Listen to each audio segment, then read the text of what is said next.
দর্শক, আপনারা দেখতে পাচ্ছেন যে ভারতের মোদি বিরোধী আন্দোলনের সাথে রাজপথে ঝাঁপিয়ে পড়েছে সুপারস্টার থালাপতি বিজয়। রাজপথেই নরেন্দ্র মোদীকে প্রকাশ্যে ধোলাই দিচ্ছে বিজয় সহ ছাত্র জনতা মিলে। আলোচিত ককরোচ জনতা পার্টির পার্লামেন্ট মার্চ কর্মসূচিকে কেন্দ্র করে অগ্নিগর্ভ হয়ে উঠেছে দিল্লি। ভারতের শিক্ষা ব্যবস্থায় আমূল সংস্কার ও প্রধানমন্ত্রীর পদত্যাগের দাবিতে এই কর্মসূচি দেয়া হয়। এই কর্মসূচিতে সংহতি জানিয়ে যোগ দেয় ভারতের সুপারস্টার থালাপতি বিজয়। এ সময় নরেন্দ্র মোদীর বিজেপিকে আদর্শিক শত্রু আখ্যা দিয়ে বেশ আলোচনার জন্ম দিয়েছেন তিনি। সুপারস্টার বিজয় থালাপতির হামলার ঘটনায় আহত হয়েছেন ভারতের প্রধানমন্ত্রী নরেন্দ্র মোদী। মাথায় গুরুতর আঘাতের কারণে 72 ঘন্টার পর্যবেক্ষণে রাখা হয়েছে। ব্যাপক বিক্ষোভে উত্তাল ভারতের রাজধানী দিল্লি। বিক্ষুব্ধ জনতা কুপিয়ে পুলিশ সহ ভারতের প্রধানমন্ত্রী নরেন্দ্র মোদীকে জখম করেছে। পরে সেনা ও পুলিশের যৌথ অভিযানে শতাধিক ব্যক্তিকে আটক করা হয়। মঙ্গলবার প্রধানমন্ত্রীর বিরুদ্ধে বিক্ষোভে নামে মানুষ। নিরাপত্তা বাহিনীর সাথে ব্যাপক সংঘর্ষে উত্তাল হয়ে ওঠে পরিস্থিতি। বিক্ষোভে রণক্ষেত্রে পরিণত হয়েছে ভারতের রাজধানী নয়াদিল্লি। মেডিকেল ভর্তি পরীক্ষায় অনিয়মের অভিযোগ ও শিক্ষামন্ত্রীর পদত্যাগের দাবিতে ককরোচ জনতা পার্টির ডাকা সংসদ অভিযান ঘিরে এই পরিস্থিতির সৃষ্টি হয়। তেলাপোকা নামে পরিচিত একদল তরুণ তরুণী যাদের নিয়ে একসময় হাসাহাসি হয়েছিল, তারাই আজ হাজার হাজার মানুষের মিছিলে পরিণত হয়েছে। ব্যারিকেড, কাঁদানো গ্যাস, লাঠিচার্জ কিছুই তাদের থামাতে পারেনি। প্রশ্ন এখন একটাই, এটা কি শুধু একটি ছাত্র আন্দোলন, নাকি মোদী সরকারের ক্ষমতা এখন হুমকির মুখে? তুফান যখন আসবে তখন যতই রুখতে চেষ্টা করেন ব্যর্থ হতে বাধ্য। কারণ প্রকৃতি ও ইতিহাস বলে যে কখনোই দমন পীড়ন করে আন্দোলন থামানো যায়নি। সুতরাং ভারতে গুজরাটের কসাই নরেন্দ্র মোদীর বিরুদ্ধে যখনই ভারতের ছাত্র জনতা রাজপথে ঝাঁপিয়ে পড়েছে, তখনই এই স্বৈরাচার মোদী সরকার সে দমন পীড়ন করে তাদেরকে রুখে দিয়েছে এবং তাদেরকে তেলাপোকা বা ককরোচের সাথে তুলনা করেছে। যেই কারণে কিন্তু ভারতের ককরোচ বাহিনী তারা সকলে পূর্ণ শক্তি নিয়ে এবার আবারও পুনরায় রাজপথে ঝাঁপিয়ে পড়েছে এবং ইতিমধ্যেই ভারতের ছাত্র জনতার সাথে মোদির বিরুদ্ধে এবার সুপারস্টার থালাপতি বিজয় তিনিও রাজপথে ঝাঁপিয়ে পড়েছেন এবং একেবারে প্রকাশ্যে নরেন্দ্র মোদীকে ধোলাই দিয়েছেন। দর্শক, এ বিষয়ের কিছু অংশ ভিডিওর শুরুতে শিরোনামে আপনারা দেখেছেন, বিস্তারিত দেখবেন পুরো ভিডিও জুড়ে। এই বিষয়গুলো দেখার পূর্বে আপনাদের একটা অনুরোধ করব, যারা আমাদের চ্যানেলে নতুন আসছেন চ্যানেলটি সাবস্ক্রাইব করে অল ক্লিক করে বেল আইকনটি চালু করে দিবেন। দর্শক, চলুন আমরা দেখব যে ভারতের ছাত্র জনতাকে নিয়ে এবার সুপারস্টার থালাপতি বিজয় রাজপথে মোদির বিরুদ্ধে ঝাঁপিয়ে পড়েছে এবং নরেন্দ্র মোদীকে প্রকাশ্যে ধোলাই দিয়েছে, সেটা আমরা দেখব। সেটা দেখার পূর্বে চলুন প্রথমে আমরা একটু দেখে আসি যে আন্দোলনকারীরা কি বলছে এবং এ বিষয়ের সর্বশেষ আপডেট কি, সেটা আমরা প্রথমে কিছু অংশ দেখে এরপর ওই বিষয়টা দেখব। ধৈর্য ধরে একটা লাইক দিয়ে ভিডিওটি শেষ পর্যন্ত দেখতে থাকুন। ধোঁয়ায় আচ্ছন্ন চারপাশ, ছত্রভঙ্গ হয়ে ছুটছেন আন্দোলনকারীরা। বাতাসে ভেসে আসছে ক্ষোভ আর প্রতিবাদের স্লোগান। এটা যুদ্ধক্ষেত্র নয়, এই দৃশ্য ভারতের রাজধানী নয়াদিল্লির রাজপথে নেমে আসা পুলিশি নির্মমতা।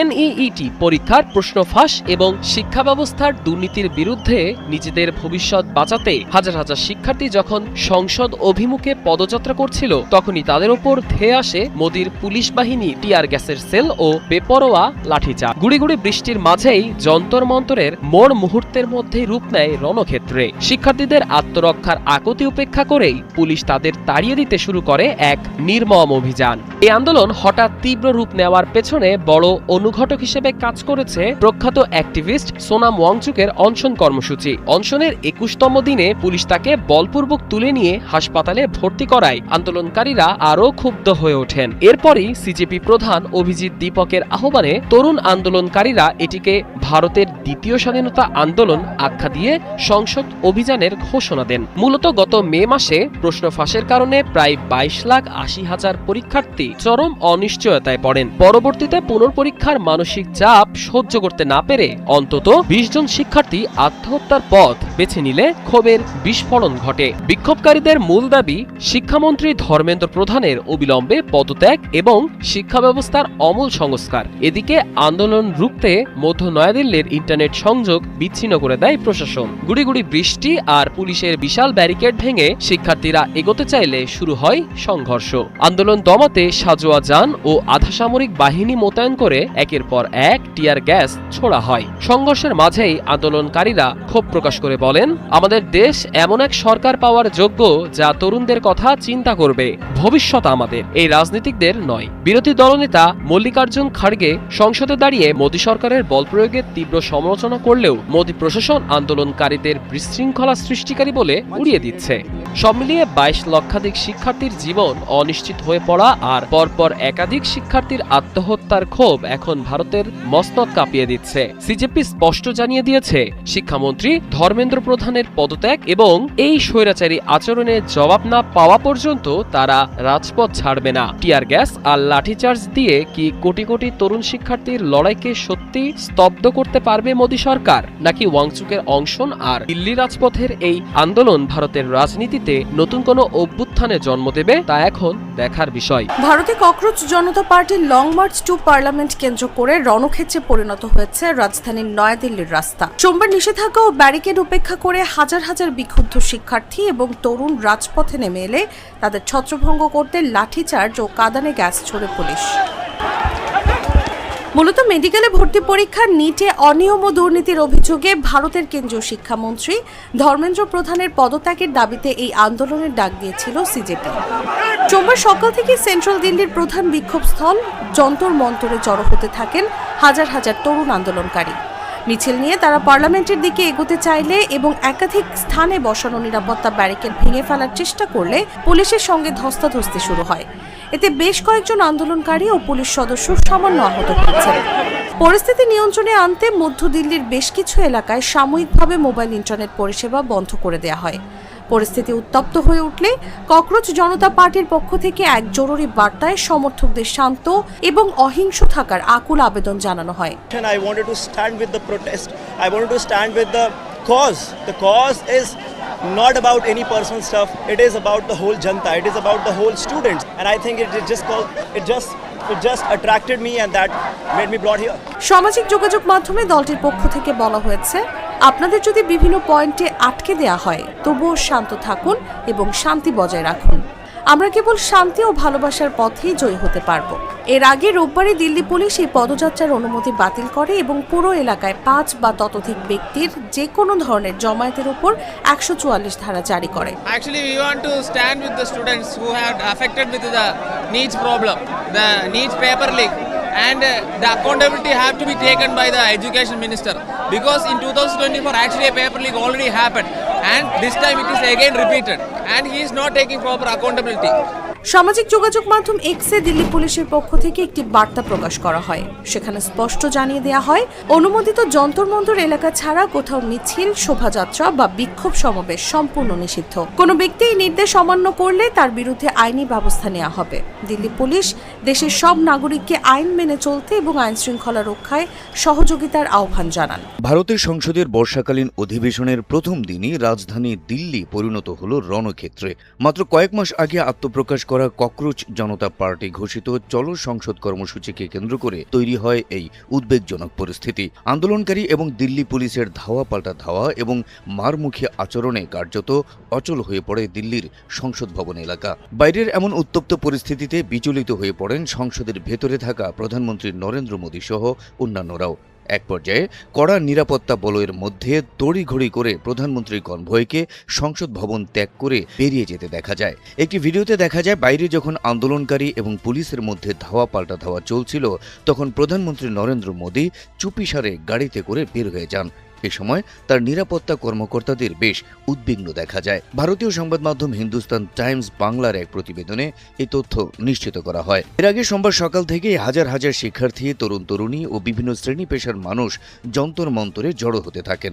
সেখান থেকে সংসদ ভবনের উদ্দেশ্যে মিছিল সহ ভারতের ছাত্র জনতা যখনই রাজপথে ঝাঁপিয়ে পড়েছে এবং তারা বিক্ষোভ সমাবেশ করেছে, আন্দোলন করেছে, তখনই এই ভারতের গুজরাটের কসাই ফ্যাসিস্ট এবং স্বৈরাচার মোদী সরকার তারা ভারতের ছাত্র জনতাকে দমনপীড়ন করেছে এবং তাদের উপরে প্রশাসনকে লেলিয়ে দিয়ে যেভাবে হোক আন্দোলনকে মোটামুটি বন্ধ করে দিয়েছে। কিন্তু সর্বশেষ ভারতের নরেন্দ্র মোদী সরকার তারা ভারতের ছাত্র জনতাকে তেলাপোকার সাথে তুলনা দিয়েছে, যেটা ভারতের ছাত্র জনতার গায়ে কিন্তু লেগেছে। যে বেকার যুবক যারা, তাদেরকে এমনিতেই এই ফ্যাসিস্ট সরকার কোনোভাবে কর্মসংস্থান তৈরি করে দিতে পারছে না, অথচ সেখানে আবার নরেন্দ্র মোদীর সরকার তারা আবার সেই বেকার যুবকদেরকে ককরোচের সাথে বা তেলাপোকার সাথে কেন তুলনা করবে? সেই ক্ষোভের থেকেই কিন্তু তেলাপোকা বা ককরোচ পার্টি নামে একটি পার্টি তৈরি হয়েছে, ককরোচ জনতা পার্টি। তো এই পার্টিতে ভারতের যে সমস্ত ছাত্র জনতা তারা সকলে মিলে ঐক্যবদ্ধভাবে আরও শক্তি বাড়িয়ে তারা কিন্তু নরেন্দ্র মোদীর বিরুদ্ধে রাজপথে আন্দোলন সংগ্রাম চালিয়ে যাচ্ছে এবং ভারতের ছাত্র জনতার বা ভারতের সাধারণ মানুষের যেই দাবি, সেই দাবিকে সামনে রেখেই তারা সামনে অগ্রসর হওয়ার চেষ্টা করছে। কিন্তু নরেন্দ্র মোদীর সরকার তারা ভারতে একদিকে যেরকমভাবে ভারতের সংখ্যালঘু মুসলিম সহ অন্যান্য ধর্মাবলম্বী সমস্ত মানুষদেরকে জুলুম করছে, নির্যাতন করছে, নিপীড়ন করছে, তাদেরকে ঘর বাড়ি ছাড়া করছে, পাশাপাশি আবার ভারতে যেই সমস্ত বেকার যুবকরা রয়েছে তাদেরকেও কোনোভাবে কোনো কর্মসংস্থান তৈরি করে দিতে পারছে না। অথচ নির্বাচনের আগে এই হিন্দুত্ববাদী এই যে বিজেপি সরকার, এই সরকারের প্রত্যেকটা এমপি মন্ত্রী বা প্রত্যেকটা নেতা তারাই বড় বড় কথা বলে এবং তারা চাকরি বাকরি বিভিন্ন রকমের আশ্বাস দেয়। কিন্তু দেখা যায় ক্ষমতায় যাওয়ার পরে তারা একেবারে স্বাভাবিকভাবে যেটা আমরা দেখি যে প্রথমে তারা ক্ষমতায় গিয়েই ভারতের যে সমস্ত সংখ্যালঘু মুসলিম রয়েছে বা সংখ্যালঘু অন্যান্য ধর্মাবলম্বী মানুষ রয়েছে তাদের উপর চূড়ান্তভাবে দমন পীড়ন করে। অথচ এরা আবার বড় বড় কথা বলে, বাংলাদেশের দিকে অনেক সময় আঙুল তোলে। সুতরাং এই বিজেপির সরকারের উচিত যে অতি শীঘ্রই ভারতের ছাত্র জনতার যে দাবি, সে দাবিগুলো মেনে নেওয়া, অন্যথায় ক্ষমতার পথ ছেড়ে দেওয়া। এ বিষয়ে আপনার মতামত কি সেটা কমেন্ট সেকশনে জানাবেন। ভালো থাকবেন, সুস্থ থাকবেন, দেখা হবে নতুন কোনো ভিডিওতে, কথা হবে নতুন কোনো বিষয়। আজকে পর্যন্তই, আসসালামু আলাইকুম রহমতুল্লাহ।